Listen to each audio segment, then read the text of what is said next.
80 word प्रति minute dictation start.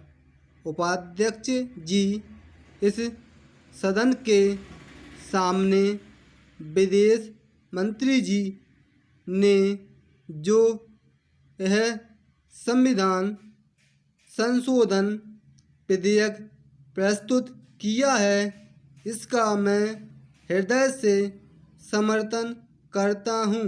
मैंने और शायद इस सदन ने बहुत से माननीय सदस्यों ने इस देश के इतिहास का गहरा अध्ययन किया होगा और उनको भी यह स्मरण होगा कि भारत के अंदर अनेकों प्रांत और देसी रियासतें या अन्य राज्य हुआ करते थे।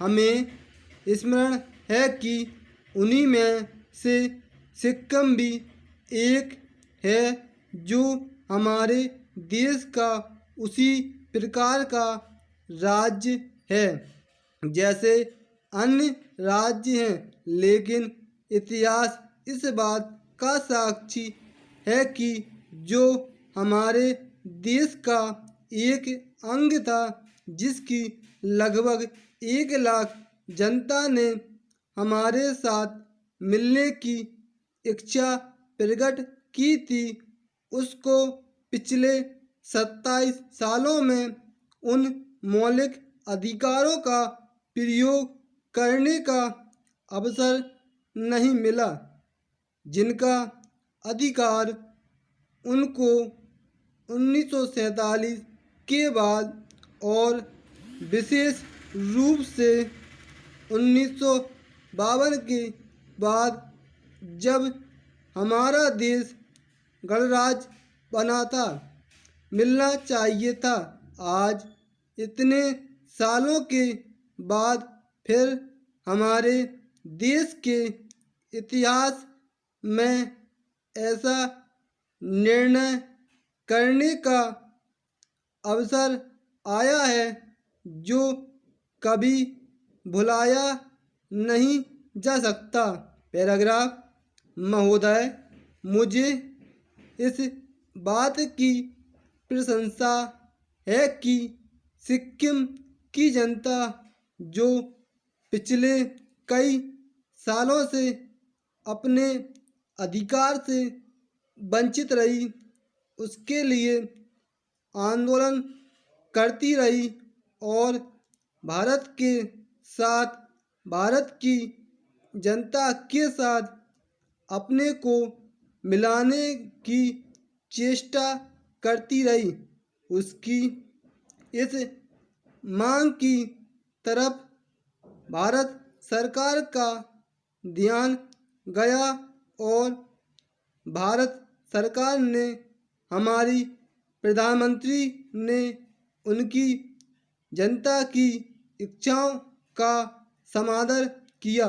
मैं इसके लिए उन्हें बधाई देता हूँ। मैं यह भी मानता हूँ कि इस मसले पर निर्णय लेने में आरंभ से ही भूल हुई और अब उसका सुधार हो रहा है। हमारे देश का जो उत्तरी अंचल है, उसकी तरफ हमारी सरकार का ध्यान गया है और उसकी इच्छाओं की पूर्ति करने का अवसर आया है।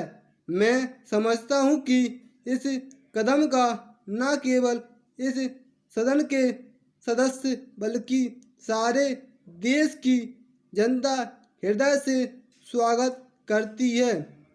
मान्यवर, मैं यह भी निवेदन करना चाहता हूँ कि सिक्किम राज्य की जनता की इच्छाओं का मान रखने के बाद हमारे देश के ऊपर एक बहुत बड़ा उत्तरदायित्व आ गया है। हमने पिछले 25 वर्षों में इस देश के विकास के लिए जितनी योजनाएं बनाई हैं, चाहे वे शिक्षा के क्षेत्र में हो या उद्योग धंधों को बढ़ाने और रोजगार देने के संबंध में हो, उनसे हमारे देश की जनता तो लाभ उठा सकी, लेकिन सिक्किम प्रदेश की जनता उनसे वंचित रही।